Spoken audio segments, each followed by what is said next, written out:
আল্লাহ রাসূল বলেন, বান্দা যখন ভালো হয়ে যায়, বান্দা যখন নেককার হয়ে যায়, আমি ওর জন্য জান্নাত বরাদ্দ করে রাখি। জান্নাতে আসবে তো আসবে, আসার জন্য সর্বপ্রথম মৃত্যুর দরকার।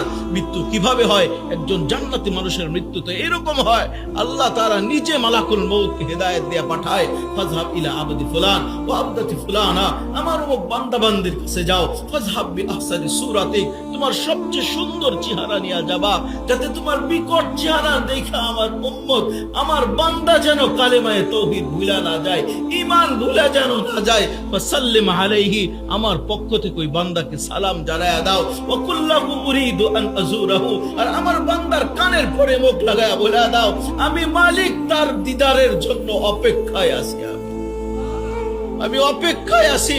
আল্লাহ বলতে থাকেন, লাকিন আলাইহি কালিমাতাত তাওহীদ, আর আমার বান্দাকে তুমি নিজে কালিমায়ে তাওহীদ পড়ায়া নাও, আমার বান্দা যেন কালিমায়ে তাওহীদ ভুলে না যায়। ও মালাকুল মউত, তুমি নিজে কালিমায়ে তাওহীদ পড়ায়া নাও। ফাখরুজু রূহ আবদি, এরপরে আমার বান্দার রূহ বাহির করো। কিভাবে করব? কামা তুখরাজুশ শাহরাতু মিনাল আজিন, আমার মা বোনেরা আটার খামির করলে ওইখান থেকে যদি কোন চুল বাহির করে, চুলও যেমন টের পায় না, আটার খামির যেমন টের পায় না, আল্লাহ বলেন আমার বান্দার রূহ এমন ভাবে বাহির করো, আমার বান্দা যেন টের না পায়। ছোট্ট বাচ্চা মায়ের কোলে দুধ খাইতে খাইতে যেমন ভাবে ঘুমায় যায়, আমার বান্দাও যেন এইরকম আরামের ঘুমে মৃত্যুর কোলে ঢইলা পড়ে। ওইখানে না, ওই বান্দার রূহ উঠতে থাকে, ফেরেশতার হাতে উঠতে থাকে।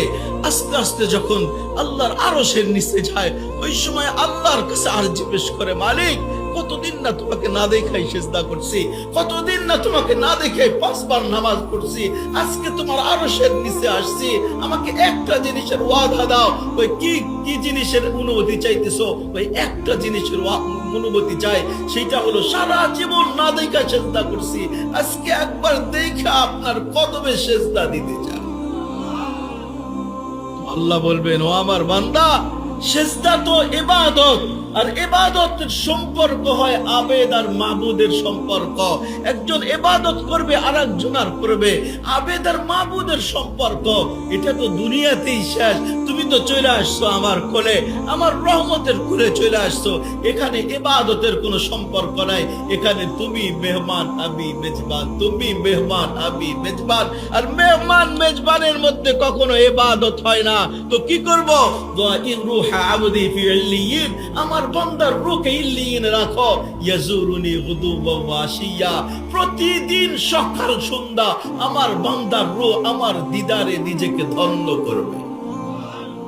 এই মেরে দোস্ত, ওই জান্নাত আমরা ভুলে গেছি।